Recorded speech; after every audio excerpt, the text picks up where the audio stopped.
Okay, it's George DeBell here from ESPN Crick Info, joined by Michael Holding to discuss the third test at Edgbaston. Michael, it was a remarkable start to the fourth day. Really unusual first session. What did you think of it? Yes, that definitely unusual. Well, that unusual day so far, I would think. With Tino Best getting 95 runs, who would ever think that Tino Best or any number 11 batsman would get that many runs? But what was pleasing to me was Dinesh Ramdin's innings. He batted very well. Ramdin came into the West Indies team initially as a wicketkeeper batsman, and I stress batsman because everyone thought he could bat and he would be able to get a lot of runs for the West Indies in a lower order.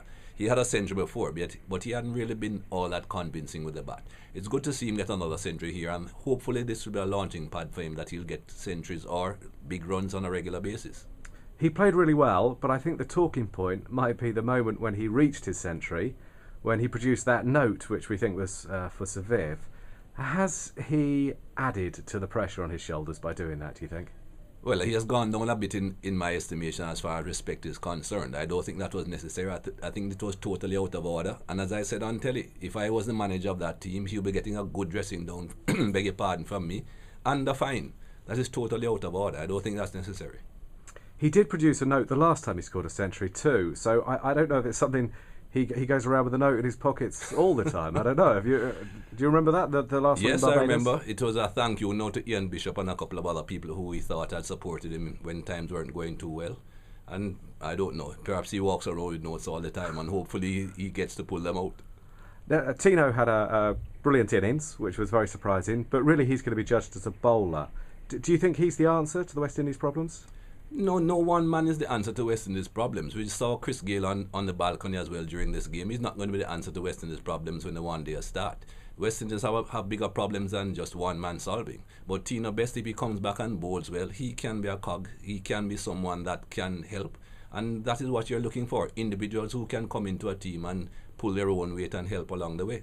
Has he improved during his 3-year absence from the Test side, do you think, Tino, that is? Well, his bowling today was okay. I don't think you would say it was shattering. He bowled a little bit too short in my estimation, but though it's his first time back, let's see how he develops. Isn't that what we probably would have said about him the last time we saw him a few years ago as well? He tends to bowl a wee bit short, doesn't he? Yes, but a few years ago he was very, very wayward. He wasn't just short, he was all over the place. And this time around he hasn't been all that wayward, but in my opinion just a fraction too short. It's also been our first chance to have a good look at Narayan in Test cricket, anyway. Have you been impressed? Well, I was very, very sceptical about Narayan being very effective in Test cricket even before he played his first Test match. I saw him in the Caribbean on some pitches that were turning in the one-day series, and he bowled very well. And in that form of the game, you've got to be chasing the runs. You've got to be chasing the bowler. This form of the game, on better pitches where the pitches are so well prepared, where the ball isn't spinning as much and you can afford to wait, I thought he wouldn't be as effective. Well, not that I'm saying he won't be a good bowler, but he certainly won't be as effective on these Test pitches as he is on pitches that are offering a great deal more turn.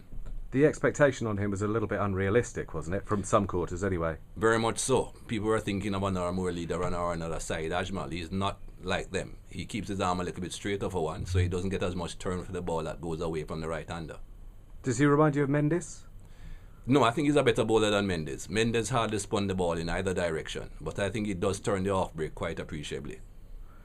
The other really positive thing from this game, again, has been the performance of Marlon Samuels, who is, we all knew he was a good player, but he's also showing he's a consistent player now. Do you think he's really turned a corner and that he could be a man to be in the West Indies middle order for 5 years or so? You can only hope so. You would hope that this consistency, he has turned the corner and he will get runs on a consistent base for the West Indies. He's a very good player. He has been a very good player for many, many years. It has taken him a long time to mature, taken him a long time to realise exactly what his job is and to get it done. And the England attack obviously had a slightly new look to it without Anderson abroad. How do you think they coped? I think they coped okay. They didn't look that good when they were bowling to the last pair when they put on 143 runs, but who knows exactly why that is the situation. Someone said in the commentary box, oh, end of term without this game meaning too much, and perhaps they weren't really up for it, but they should be. But who knows? Well, you would think that Finn and Onions would certainly be up to it, up for it, wouldn't you? They were definitely yesterday, but as I said, today the game is almost over. things were getting a bit frustrating. Perhaps they didn't have the right plans. In my opinion, I don't think the field was set properly at the very beginning. You can't have number 11 batting with anyone, and when number 11 is on strike, that you only have 2 slips on the gully to a new ball. And we saw a few catches going through there off Tino Best. They really missed James Anderson in the field as much as anything, didn't they? His slip catching. Well, it's important to have good slip fielders if you're having a fast bowling attack. People talk about fast bowlers, but if they don't get the support in the field, it's no point.